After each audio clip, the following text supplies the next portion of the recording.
नमस्कार, मैं नम्रता हिंदी की सेवा में एक बार पुनः स्वागत करती हूँ आपके अपने चैनल रंगवंशी क्लासेस पर।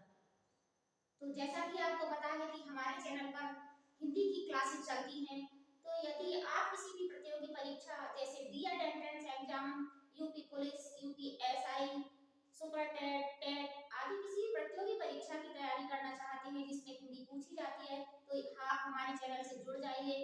हमारे चैनल को सब्सक्राइब करें और वीडियो को अधिक से अधिक शेयर करें। तो जैसा कि अभी तक हमने वर्णमाला में वर्णमाला टॉपिक की शुरुआत की थी, जिसमें हमने स्वरों का अध्ययन हम कर चुके हैं, जिसमें हम स्वरों का अध्ययन कर चुके हैं। स्वरों के अध्ययन में यानी वर्णमाला में कुल कितने अक्षर होते हैं, वर्णमाला में कुल कितने स्वर होते हैं और स्वरों के कौन कौन से भेद होते हैं, इसके बारे में हम अध्ययन कर चुके हैं। और आज की वीडियो में हम व्यंजन का अध्ययन करेंगे। आज की वीडियो में हम किसका अध्ययन करेंगे? आज की वीडियो में हम व्यंजनों का अध्ययन करेंगे कि व्यंजन कितने होते हैं, व्यंजनों के कितने भेद होते हैं, स्पर्श व्यंजन कितने होते हैं, अंतस्थ व्यंजन कितने होते हैं, ऊष्म व्यंजन कितने होते हैं, संयुक्त व्यंजन कितने होते हैं, आदि हम व्यंजनों का अध्ययन करेंगे। तो वीडियो में आगे बढ़ने से पहले आज का सुविचार: सीखने के लिए जुनून पैदा कीजिए, सीखने के लिए जुनून पैदा कीजिए। यदि आप ऐसा करेंगे तो जीवन में हमेशा आगे बढ़ेंगे। सीखने के लिए जुनून पैदा कीजिए, यदि आप ऐसा करेंगे तो जीवन में आप हमेशा आगे बढ़ेंगे। इसी सुविचार के साथ स्टार्ट करते हैं आज का अति महत्वपूर्ण वीडियो।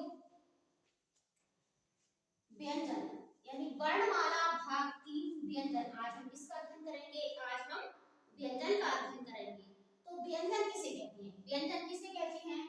जिन वर्णों का उच्चारण स्वरों की सहायता से होता है उन्हें हम व्यंजन कहते हैं। कहने का मतलब क्या है कि जिन वर्णों के उच्चारण में हमें स्वरों की सहायता लेनी पड़े उन्हें क्या कहते हैं? उन्हें व्यंजन कहते हैं। यानी किसी की सहायता के बिना इनका उच्चारण नहीं हो सकता। स्वर किसे कहते हैं? जो जिनका उच्चारण किसी भी बिना किसी की सहायता के जिनका उच्चारण होता है उन्हें क्या कहते हैं? हम स्वर कहते हैं। और जिनके उच्चारण में हमें स्वर की सहायता लेनी पड़े उन्हें क्या कहते हैं? उन्हें हम व्यंजन कहते हैं। तो व्यंजन कितने होते हैं? व्यंजन की संख्या कितनी होती है? व्यंजन की संख्या होती है 33। हिंदी में व्यंजनों की संख्या कितनी होती है? 33 होती है। हिंदी में व्यंजनों की संख्या कितनी होती है? 33 होती है। 33 व्यंजन हिंदी में होते हैं। व्यंजन कितने होते हैं? 33 होते हैं। और व्यंजन के भेद कौन कौन से होते हैं? व्यंजन के मुख्य 3 भेद होते हैं। कौन से भेद होते हैं? व्यंजन के मुख्य 3 भेद होते हैं: स्पर्श व्यंजन, अंतस्थ व्यंजन और ऊष्म व्यंजन। व्यंजन के कितने भेद होते हैं? व्यंजन के 3 भेद होते हैं: स्पर्श व्यंजन, ऊष्म व्यंजन और अंतस्थ व्यंजन। ये व्यंजन के 3 प्रमुख भेद होते हैं। और इन्हीं 33 व्यंजनों को इन तीनों में ही बांटा गया है। तो इन तीनों में किस प्रकार से बांटा गया है इसका हम देखते हैं आगे। सबसे पहले क्या आता है हमारा? स्पर्श व्यंजन यानी स्पर्श व्यंजन। स्पर्श व्यंजन कहते किसे हैं? स्पर्श व्यंजन किसे कहते हैं? जिन व्यंजनों का उच्चारण करते समय हवा मुख के कंठ, तालु, मूर्धा, दंत तथा ओष्ठ आदि स्थानों को स्पर्श करके मुख से बाहर आती है, स्पर्श व्यंजन कहलाती है। कहने का तात्पर्य क्या है कि यानी जिन व्यंजनों का उच्चारण करते समय हवा हमारे मुख के किसी न किसी भाग का स्पर्श करके बाहर आए, चाहे कंठ से, चाहे तालु से, चाहे मूर्धा से, चाहे दंत से या ओष्ठ से, किसी न किसी भाग का स्पर्श करके बाहर निकलती है, तो उन्हें हम क्या कहते हैं? ऐसे व्यंजनों को हम स्पर्श व्यंजन कहते हैं। यानी जिन व्यंजनों का उच्चारण करते समय हमारे मुख से निकलने वाली हवा या तालु का स्पर्श करके आए, या कंठ का स्पर्श करके आए, या मूर्धा का स्पर्श करके आए, या ओठों का स्पर्श करके आए, तो ऐसे व्यंजनों को हम क्या कहते हैं? ऐसे व्यंजनों को स्पर्श व्यंजन कहते हैं। तो ये स्पर्श व्यंजन होते कितने हैं? स्पर्श व्यंजन कितने होते हैं? स्पर्श व्यंजन होते हैं 25। स्पर्श व्यंजन कितने होते हैं? स्पर्श व्यंजन होते हैं 25। हमारे स्पर्श व्यंजन होते हैं। तो 25 स्पर्श व्यंजन कौन कौन से होते हैं हम देख लेते हैं। कौन कौन से स्पर्श व्यंजन होते हैं, हम इसका वर्गीकरण करेंगे, किस प्रकार से स्पर्श व्यंजन का वर्गीकरण किया जाता है। तो स्पर्श व्यंजन कितने होते हैं? 25 स्पर्श व्यंजन होते हैं। तो स्पर्श व्यंजनों को किस प्रकार से 5 वर्गों में बांटा जाता है। कितने वर्गों में बांटा जाता है? 5 वर्गों में स्पर्श व्यंजन को बांटा जाता है। सबसे पहले कौन सा आता है? कावर। कौन सा आता है? कावर। कावर में कौन कौन से होते हैं? का, ख, ग, घ, ङ। का, ख, ग, घ, ङ, ये 5 कौन से होते हैं? कावर में होते हैं। कौन से में होते हैं? कावर में होते हैं। और इनका उच्चारण किसके द्वारा होता है? का, ख, ग, घ, ङ, इनका उच्चारण किससे होता है? इनका उच्चारण होता है कंठ के द्वारा। किससे होता है? इनका उच्चारण होता है कंठ के द्वारा। किसके द्वारा उच्चारण होता है? इन पांचों का उच्चारण किसके द्वारा होता है? इनका उच्चारण होता है कंठ के द्वारा। तो अगला क्या होता है हमारा? चावर। नेक्स्ट क्या आता है हमारा? चावर। चावर में भी पांच व्यंजन होते हैं, यानी सभी वर्गों में कितने व्यंजन होते हैं? 5 व्यंजन होते हैं। चावर में भी 5 व्यंजन होते हैं। च, छ, ज, झ, य। च, छ, ज, झ, य। च, छ, ज, झ, य, इनका उच्चारण किससे होता है? तो इनका उच्चारण होता है तालु से। किससे होता है? तालु से होता है। इनका उच्चारण किससे होता है? तालु से होता है। इन पांचों का उच्चारण किससे होता है? तालु से होता है। अगला आता है हमारा टावर। कौन सा वर्ग आता है? टावर। तो टावर में कौन कौन से व्यंजन आते हैं? ट, ठ, ड, ढ, ण। ट, ठ, ड, ढ, ण। इनका उच्चारण किससे होता है? इनका उच्चारण होता है मूर्धा से। इनका उच्चारण किससे होता है? इनका उच्चारण होता है मूर्धा से। इनका उच्चारण किससे होता है? मूर्धा से होता है। नेक्स्ट आता है हमारा तावर। नेक्स्ट क्या आता है हमारा? तावर। तावर, तावर में कौन से आते हैं? ता, था, दा, धा, ना। तावर में कौन कौन से आते हैं? ता, था, दा, धा, ना। और इनका उच्चारण किससे होता है हमारा?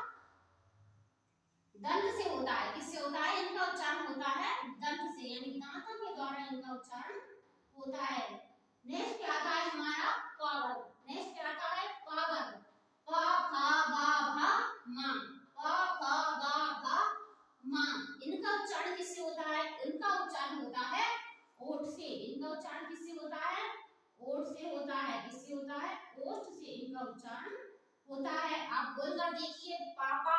बिना होठ के आप बोल सकेंगे? बोलिए आप बाबा। क्या आप बिना होठों की सहायता से बोल सकेंगे? नहीं बोल सकते। इनके उच्चारण में पा, फ, ब, भ के हमें होठों की सहायता लेनी पड़ती है। ता, था, दा, धा, ना के में हमें दंत की सहायता लेनी पड़ती है। टा, ठा, डा, अड़ा में मूर्धा की सहायता लेनी पड़ती है। चा, छा, जा, झा में हमें तालु की सहायता लेनी पड़ती है। और का, खा, गा, घा में हमें कंठ की सहायता लेनी पड़ती है। इसका हम आगे देखेंगे। इसमें ये 5 ये जो हमारी संख्या कितनी बताई हमने? कितनी संख्या होती है? इनकी संख्या होती है हमारी 25, यानी प्रत्येक वर्ग में कितने व्यंजन हैं? प्रत्येक में 5 व्यंजन हैं। कितने हैं? 5 व्यंजन हैं। क, ख, ग, घ, ङ 1 2 3 4 5। और हमारे ये भी वर्ग कितने हो गए? 5 ही हमारे वर्ग होते हैं। 1 2 3 4 5। तो 5 गुणा 5 ये हमारे कितने हो जाते हैं? 25। 25 क्या होते हैं हमारे? ये स्पर्श व्यंजन होते हैं। क्या होते हैं? स्पर्श व्यंजन होते हैं। स्पर्श व्यंजन को अन्य किस नाम से जाना जाता है? तो स्पर्श व्यंजन को हम अन्य किस नाम से जानते हैं? स्पर्श व्यंजन को कहा जाता है वर्गीय व्यंजन। क्या कहा जाता है? स्पर्श व्यंजन को वर्गीय व्यंजन भी कहा जाता है। क्या कहा जाता है? वर्गीय व्यंजन भी कहा जाता है। तो आप देखेंगे कि क्वेश्चन किस प्रकार से बनता है कि स्पर्श व्यंजन को अन्य किस नाम से जाना जाता है? तो आप किस पर टिक करेंगे? आप टिक करेंगे वर्गीय व्यंजन पर। किस पर टिक करेंगे? वर्गीय व्यंजन पर। स्पर्श व्यंजन को वर्गीय व्यंजन से जाना जाता है। या आपसे पूछ रहा है कि वर्गीय व्यंजन किसे कहते हैं? वर्गीय व्यंजन किसे कहते हैं? तो स्पर्श व्यंजन को वर्गीय व्यंजन भी कहते हैं। या वर्गीय व्यंजनों की संख्या कितनी होती है? वर्गीय व्यंजनों की संख्या कितनी होती है? तो वर्गीय व्यंजनों की संख्या भी कितनी होगी? 25 होती है। वर्गीय व्यंजनों की संख्या भी 25 होती है। और इन्हें अन्य जगह कहीं आपको ये भी पूछ जाता है कि वर्गीय ध्वनि कितनी होती है। अगर क्वेश्चन आपसे बन जाए कि वर्गीय ध्वनियां कितनी होती हैं? वर्गीय ध्वनियां कितनी होती हैं? वर्गीय ध्वनियां कितनी होती हैं? तो वर्गीय ध्वनियां भी कहीं नहीं, हम वर्गीय ध्वनियां कहते हैं। वर्गीय ध्वनियां कितनी हैं? वर्गीय ध्वनियां भी होती हैं 25। वर्गीय ध्वनियां कितनी होती हैं?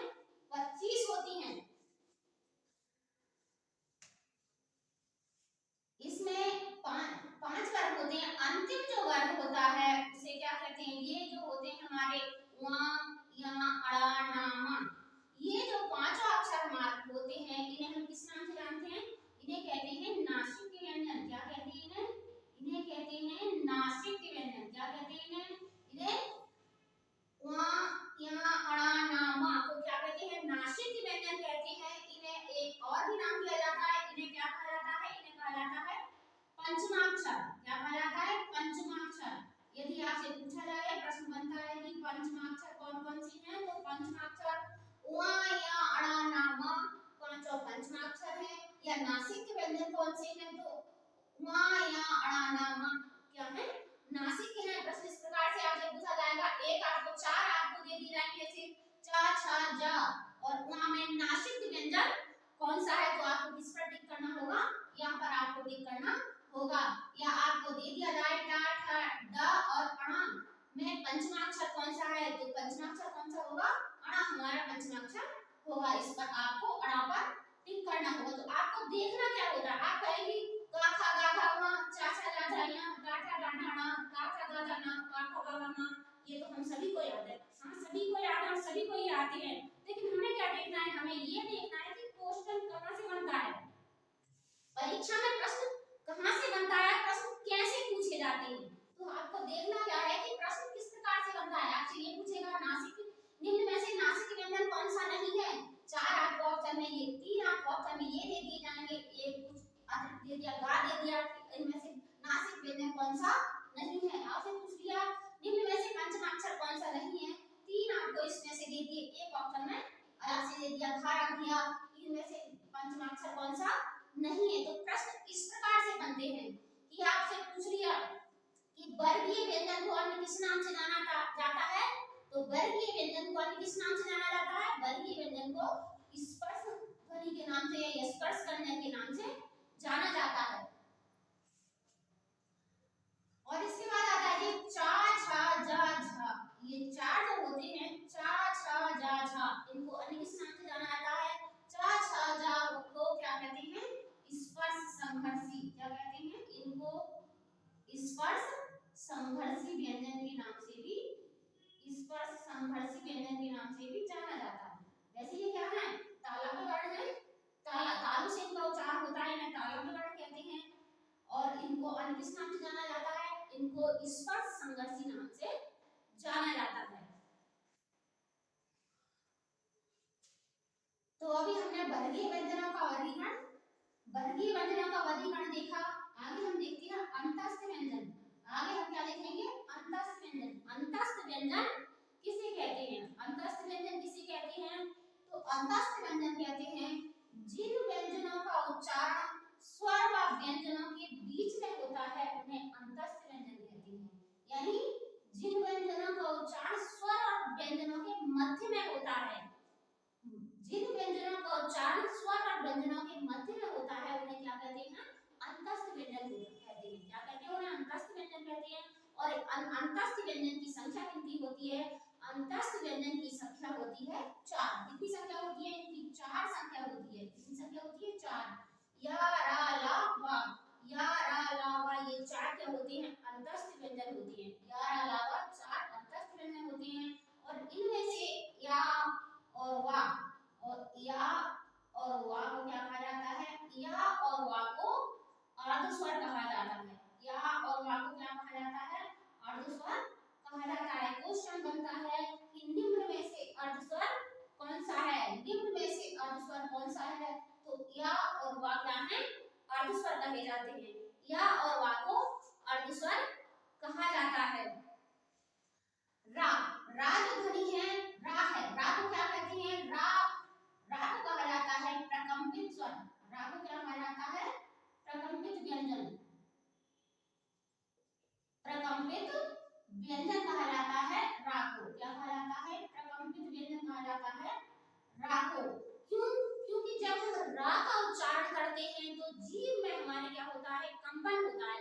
जब हम रा का उच्चारण करते हैं तो जीभ हमारी क्या करती है, रा, रा एक प्रकार से जीभ में क्या होता है, कंपन होता है, इसलिए उसे कहते हैं प्रकंपित व्यंजन। इसको एक अन्य नाम से भी जाना जाता है, किस नाम से जाना जाता है, इसको कहते हैं लुंठित व्यंजन। किस नाम से जाना जाता है, लुंठित व्यंजन।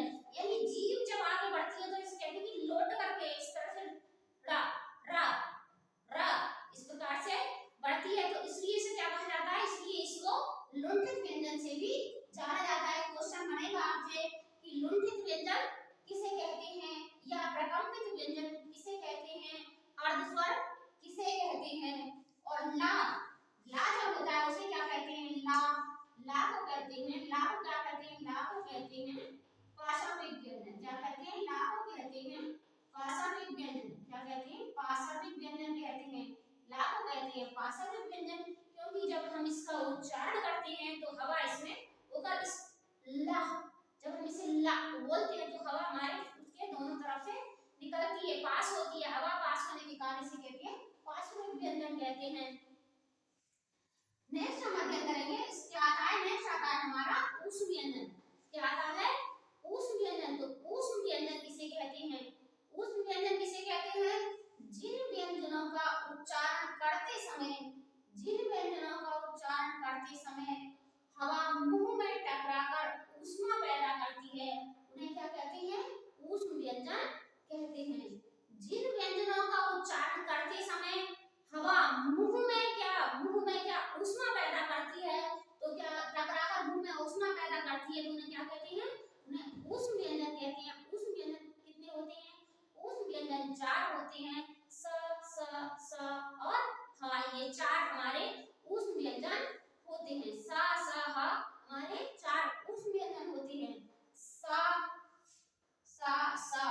इन तीनों को क्या कहा जाता है, इन तीनों को कहा जाता है सकार। तीनों सा को क्या कहा जाता है, तीनों सा को क्या कहा जाता है, सा को तीनों को कहा जाता है सकार कहा जाता है। क्या कहा जाता है, इन तीनों को सकार कहा जाता है। और इन तीनों को एक अन्य नाम से भी जाना जाता है। किस अन्य नाम से जाना जाता है, इन्हें संघर्षी व्यंजन कहते हैं। क्या कहते हैं, संघर्षी व्यंजन कहते हैं, संघर्षी व्यंजन इन्हें कहते हैं। आप ध्यान रहेंगे, कंफ्यूज होने की जरूरत नहीं है क्योंकि स्पर्श संघर्षी किसे कहते हैं, चा छा जा झा, इन चारों को स्पर्श संघर्षी कहते हैं। और सा को क्या कहते हैं, संघर्षी व्यंजन कहते हैं। यानी थोड़ा कंफ्यूज होने की आवश्यकता नहीं है, इसमें इसे चा छा जा को क्या कहते हैं, स्पर्श संघर्षी कहते हैं, और सा को क्या कहते हैं, संघर्षी व्यंजन कहते हैं।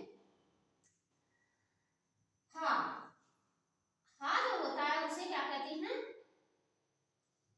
हा को कहते हैं हम, हा को क्या कहते हैं, स्वरतंत्री व्यंजन। क्या कहते हैं, स्वरतंत्री व्यंजन, स्वरतंत्रीय व्यंजन कहते हैं। हा को क्या कहते हैं, स्वरतंत्रीय व्यंजन कहते हैं। स्वरतंत्रीय व्यंजन क्यों कहते हैं, जब हम हा जब हम बोलते हैं तो हा हमारे यहाँ गले में क्या होती है, एक तरह से झंकार से उत्पन्न होती है, स्वर तंत्र में एक झंकार से उत्पन्न होती है, इसलिए इसे स्वरतंत्रीय व्यंजन कहते हैं। अगला आता है हमारा उच्छिष्ट व्यंजन। अगला क्या आता है, उच्छिष्ट व्यंजन। तो उच्छिष्ट व्यंजन कितने होते हैं, उच्छिष्ट व्यंजन होते हैं हमारे 2। उच्छिष्ट व्यंजन कितने होते हैं, 2 होते हैं। कौन कौन से होते हैं, ड़ और अड़ा, इनका उच्चारण इसी प्रकार होता है। तो उच्छिष्ट व्यंजन कितने होते हैं, 2 होते हैं। इनको एक अन्य नाम से भी जाना जाता है, इनको क्या कहते हैं, इनको हम नए व्यंजन भी कहते हैं। क्या कहते हैं, नए व्यंजन भी कहते हैं। क्यों कहते हैं, क्योंकि ये वर्णमाला में नए आए हैं। और इनको और एक अन्य नाम से भी जाना जाता है, इन्हें कहते हैं हम द्विगुण व्यंजन। क्या कहते हैं, द्विगुण व्यंजन, यानी 2 गुण होने के कारण, क्योंकि यहाँ इनका जब डा और ढा के रूप में प्रयोग होता है, दूसरी जगह पर इनका अड़ा और ड़ा के स्थान पर प्रयोग होता है, इसलिए इन्हें द्विगुण व्यंजन भी कहते हैं। तो इनके कितने नाम हो गए, इनके 3 नाम हो गए। इन्हें एक उच्छिष्ट व्यंजन भी कहा जाता है, इन्हें नए व्यंजन भी कहा जाता है, और इन्हें द्विगुण व्यंजन भी कहा जाता है। अगला हमारा क्या रह गया, जो है हमारा क्या रह गया, अयोगा। क्या रह गया, अयोगा। इनको हम स्वर के बाद में भी पढ़ सकते हैं और इनको हम लास्ट में भी पढ़ सकते हैं। तो इनको क्या कहते हैं, अयोगा कहते हैं, अयोगा। तो अयोगा की डेफिनेशन देख लेते हैं, जो योग ना होने पर भी साथ रहे उन्हें क्या कहते हैं, अयोगा कहते हैं। यानी कि योग ना होने पर भी जो साथ रहे, इनका आमिष नहीं, योग मींस योग वह, यानी इनका योग, जिनका योग ना है फिर भी वो साथ है, यानी ना तो ये स्वर होते हैं और ना ही व्यंजन होते हैं। इनकी गिनती ना तो स्वर में होती है और ना ही व्यंजन में होती है। योग ना रहने पर भी जो साथ रहे उन्हें क्या कहते हैं, अयोगा कहते हैं। अयोगा कितने होते हैं, अयोगा होते हैं हमारे 2। कितने होते हैं, अयोगा की संख्या कितनी होती है, 2। अंग और आहा 2 अयोगा होते हैं। अंग और आहा 2 वर्णमाला में अयोगा होते हैं। अब संपूर्ण वर्णमाला का अध्ययन कर लिया। यानी स्वर कितने होते हैं संपूर्ण वर्णमाला में, व्यंजन संपूर्ण वर्णमाला में वर्ण कितने होते हैं 52। कितने व्यंजन होते हैं व्यंजन 33 होते हैं, स्वर 11 होते हैं और कुल वर्ण कितने होते हैं 52 होते हैं। तो उनको हम किस प्रकार से चेक करेंगे, कैसे? हमारे स्वर कितने होते हैं, स्वर होते हैं 11, स्वर कितने होते हैं 11 होते हैं। व्यंजन कितने होते हैं 33 होते हैं। स्वर कितने होते हैं 11 होते हैं, व्यंजन कितने होते हैं 33 होते हैं। और अंतस्थ कितने होते हैं 4 होते हैं। ऊष्म कितने होते हैं 4 होते हैं। संयुक्ताक्षर कितने होते हैं 4 होते हैं।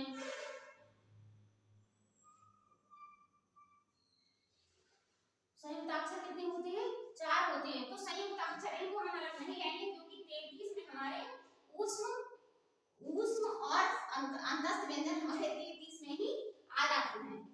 ऊष्म और अंतस्थ हमारे 33 तक आ जाते हैं। 25 हमारे वर्गीय व्यंजन होते हैं, इन्हें आप अलग अलग लिख लीजिए या हमने एक साथ में ले लिए। 25 वर्गीय व्यंजन हो गए, 4 अंतस्थ हो गए और 4 ऊष्म हो गए। इनको मिलाकर हमारे यहाँ तक कितने हो गए 33 व्यंजन हो जाते हैं। कितने हो जाते हैं 33 व्यंजन हो जाते हैं। तो उसके बाद क्या आएगा हमारा संयुक्त व्यंजन आएंगे। संयुक्त आएंगे हमारे 4 आएंगे, 4 संयुक्त हो गए, 2 हमारे उच्छिष्ट हो जाते हैं और 2 हो जाते हैं अयोगवा, 2 हो जाते हैं अयोगवा।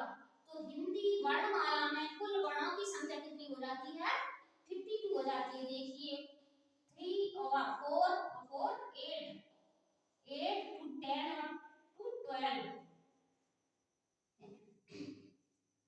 1 3 4 और 1 क्या लिखा 52।